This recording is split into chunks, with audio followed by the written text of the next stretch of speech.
Yes, hello, good morning, good morning, good morning. Tatanim po tayo ngayon ng Madre de Agua. Ito po na siya.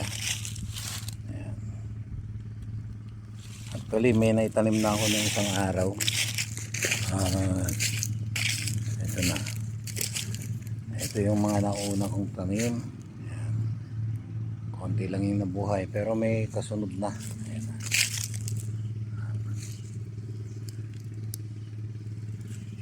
Doon marami-rami yan. Bali ilang herela na ito, isa, dalawa, tatlong herela na ito mga kaibigan. Susunod ko rito. Ito, meron na akong tansi rito diretso yan. Ito yung tansi diretso yan hanggang doon sa dulo.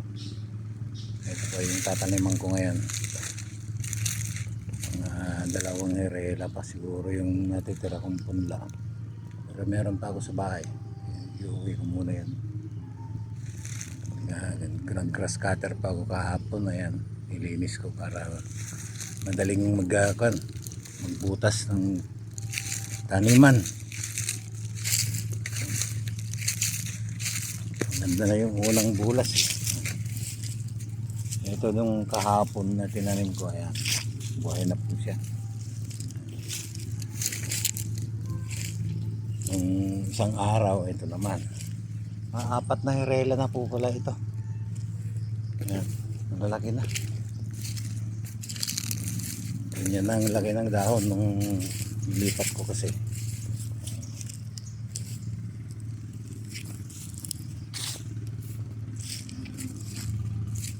Dito sa may ganda, may mga bubutas na kaagad. 1, 2, 3, 4, apat na herela, 5 siguro, plus dalawang herela pa siguro. Ayan. Para may pagkain yung mga manok, para makatipid sa feeds. Medyo lumalakas na silang kumain. Ito yung naunang nabuhay, 5.